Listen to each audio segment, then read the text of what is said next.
From the Charles River between Boston and Cambridge, this is the Ivy League Digital Network, and today we have a busy day of rowing on the Charles. We'll bring you coverage of Harvard lightweight men versus Navy and Delaware, the Radcliffe heavyweight women taking on both Michigan State and Yale, or excuse me, today they're taking on Yale and USC. Tomorrow, Michigan State and Boston College. And we'll bring you the Radcliffe lightweight women coming up around 9:50 today as they take on Princeton. Alongside former Harvard lightweight rower Eric Schultz. Bill Spalding, glad to be with you. Eric, fun day of racing today.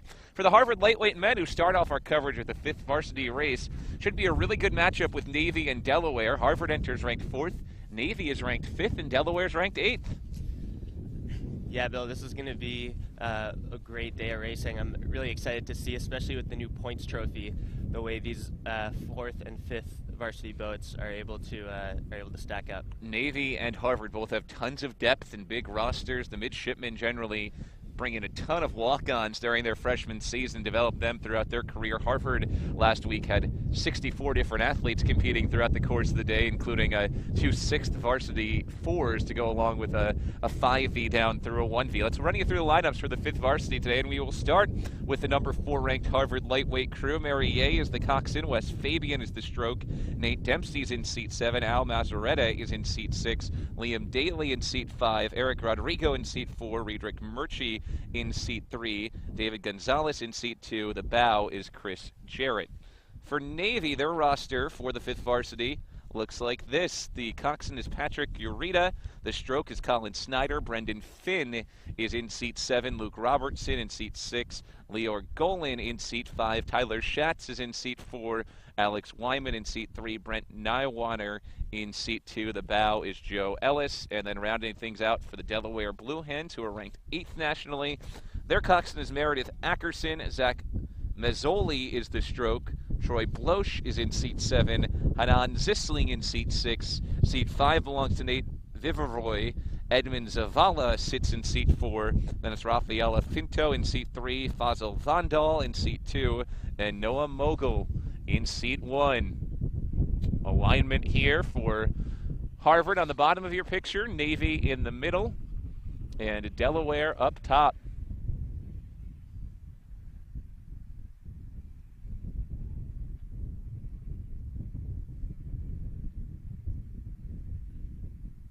Does look like Harvard has 2 boats in this race, so a 6th varsity joining for the Crimson as well.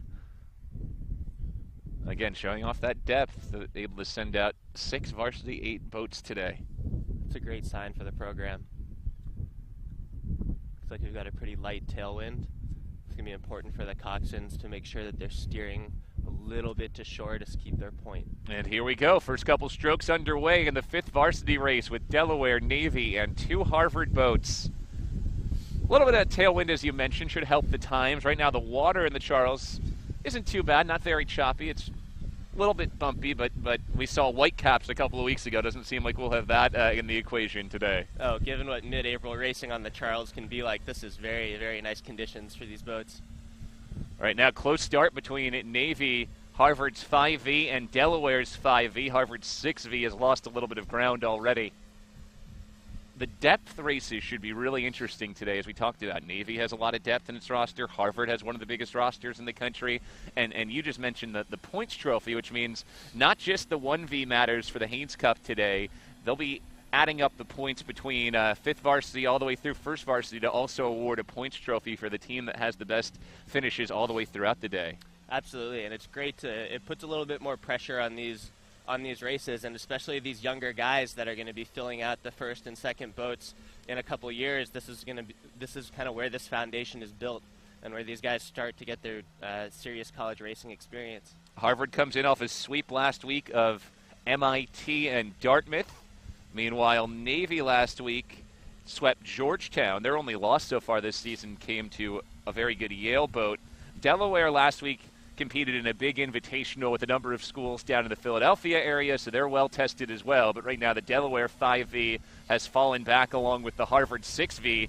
Navy and Harvard at the 5V level are neck and neck. Harvard has about a seat, now maybe inching out to a 2-seat lead through the opening 500 meters. It's great to see racing this close in the 5E, especially this early in the year, you can see a lot of margins really open up, and for these guys to be within 2 or 3 seats of each other, this is a really great experience. And at the 5V level, this is a level for both teams, not just for Navy, which prides itself on walk-ons, but even for Harvard, which takes some walk-ons as well, where you may have some inexperienced first or second year rowers in these boats as well.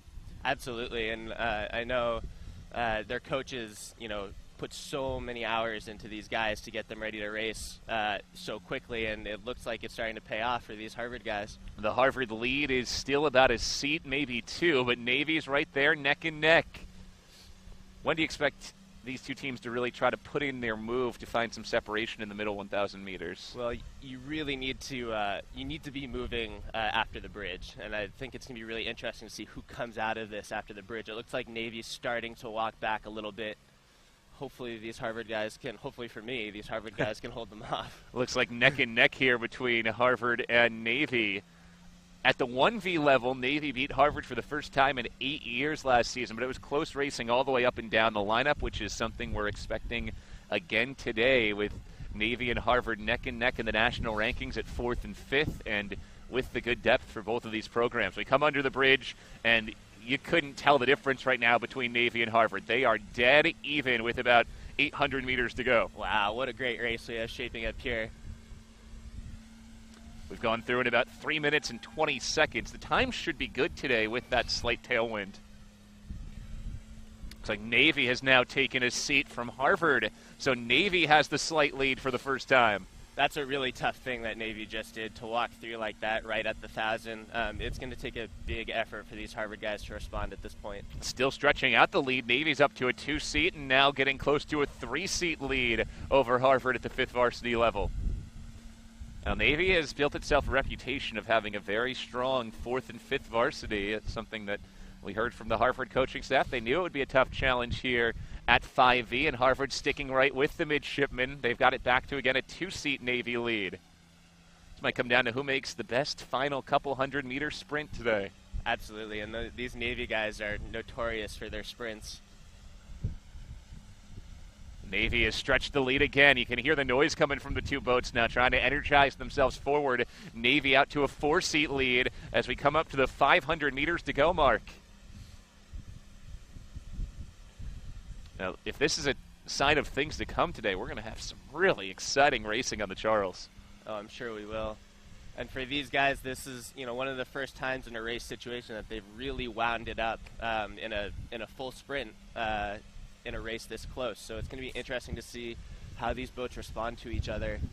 5-seat lead for the midshipmen of Navy over Harvard at 5th varsity. Big open water gap of maybe 3 or 4 lengths back to Delaware's 5th varsity, and then it's Harvard's 6th varsity bringing up the back of the pack. 5-seat lead for Navy. That margin's kind of been locked in for the last couple 100 meters, and now they're looking to hold off for about 300 more meters, see if they can keep the Crimson at bay.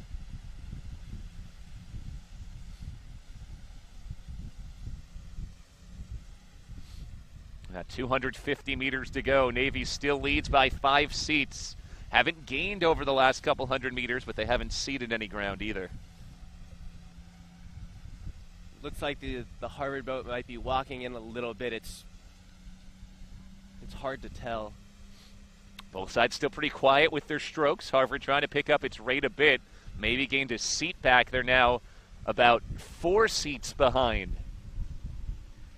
Looks like Navy's move in the middle 1,000, though, might be the key to this 5th varsity race. Navy with a 4-seat lead coming down the finishing stretch. Harvard trying to pull it back a bit. Oof. It's getting closer, but the flag comes down and Navy takes it ahead of Harvard by about a second unofficially. If there'd maybe been 200 more meters down the stretch of this 2,000, maybe Harvard comes back, as they were pulling it back a bit at the end there. Yeah, they had a nice last few strokes. It looks like that Navy boat, though, ultimately had the power to just stay 4 or 5 seats ahead. Delaware comes in at 3rd, about 12 seconds behind, and then here's Harvard's 6th varsity wrapping things up with a 4th place finish. So Navy takes first, an unofficial time around 6 minutes and 10 seconds.